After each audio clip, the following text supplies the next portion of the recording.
భగవంతుడా, నా మార్పు ఎవ్వరూ నమ్మటం లేదు. అందుకే నా బతుకు వ్యర్థం అనుకుంటున్నాను.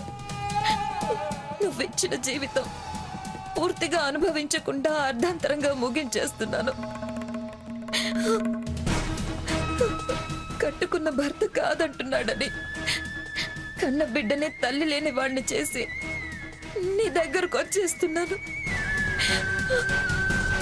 వాడికి తల్లి లేని లోటు లేకుండా అక్కే వాడికి అన్నీ అయ్యేలా చూడు. నన్ను క్షమించు, నన్ను క్షమించక్క.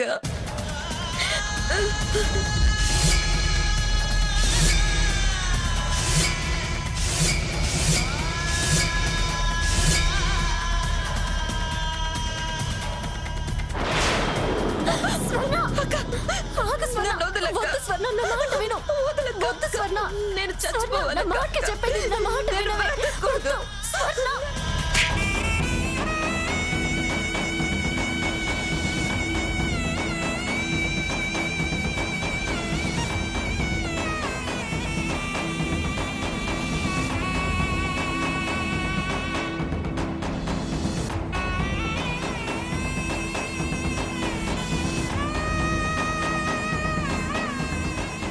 నాకు తెలుసే నీ మూర్ఖత్వంతో నీ ప్రాణాలు తీసుకుంటావని నేను గ్రహించాను.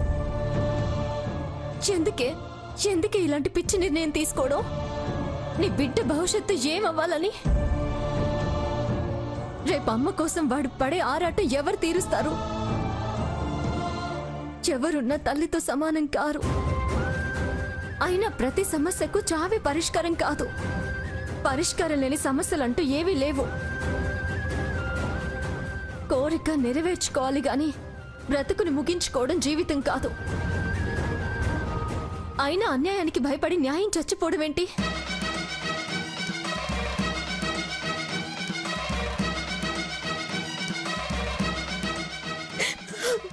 ఏం చేయను? కాలం నన్ను వెక్కిరిస్తుంది. నా అన్న వాళ్ళెవ్వరు నాకు లేరనిపిస్తుంది. అనాథలెందరో జీవితాన్ని సవాలుగా తీసుకుని బ్రతుకుని గెలిచి గర్వంగా తలెత్తుకుని తిరిగేలా బతుకుతున్నారు. నీకేమైందే? నీ చావు తర్వాత మాత్రం నీకు జీవితం వస్తుందా? బ్రతికితేనే కదా గెలిచేది. ఎవరికో భయపడి ఓటమిని అంగీకరిస్తే అధర్మం గెలిచినట్టవుతుంది. దుర్మార్గం రేపు నువ్వు కోరుకునే జీవితాన్ని అనుభవిస్తుంది. దాన్ని గెలవనివ్వొద్దు. అయినా నేనున్నాను కదా, నువ్వెందుకు భయపడ్డావు? తప్పు దిద్దుకోవాలని, అందమైన భవిష్యత్తుని అందుకోవాలని కోరుకోవాలి. దానికోసం ఎంత పోరాటమైనా చేయాలి గాని ఈ పిరికితనమేంటే?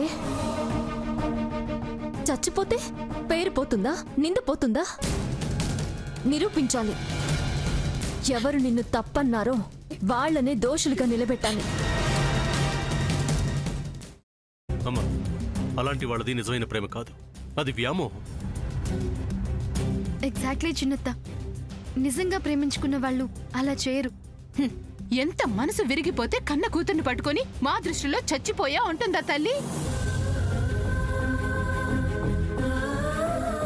అది సరే అమ్మా, తన కూతురుతో తన మాట అనేటప్పుడు ఆమె మాటల్లో వ్యథ, కళ్ళల్లో బాధ గమనించావమ్మా? పెద్దబాబుకు బర్త్డే విషెస్ చెప్పు కూడా వెళ్ళాం కదా. ఊరికే ఎలా కాలిపోతుంది? మంట పెడితేనో పడితేనో తగలబడుతుంది.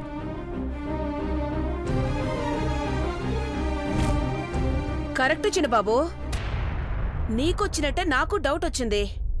పార్వతే షర్టును తగలబెట్టిందనుకుంటా.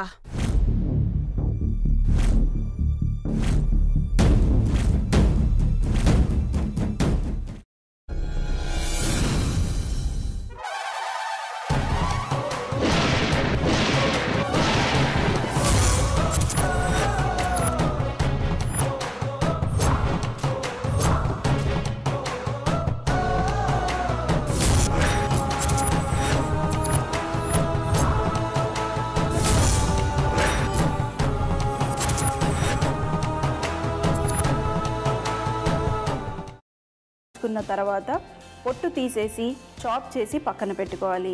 ఒక ప్యాన్లో కొద్దిగా నూనె వేడి చేసి అందులో ఆవాలు, మినప్పప్పు, శనగపప్పు, కరివేపాకు, సన్నగా తరిగి పెట్టుకున్న ఉల్లిపాయలు వేసుకుని 1 నిమిషం పాటు వేయించుకోవాలి. ఆ తర్వాత కాల్చి కట్ చేసి పెట్టుకున్న వంకాయని కూడా అందులో వేసుకుని బాగా మిక్స్ చేసి బౌల్లోకి ట్రాన్స్ఫర్ చేసుకుని అందులో తగినంత చిక్కటి పెరుగు లేదా పల్చటి పెరుగు వేసుకుని మిక్స్ చేసి అన్నంతో కానివ్వండి, చపాతీతో కానివ్వండి సర్వ్ చేసినా చాలా బాగుంటుంది.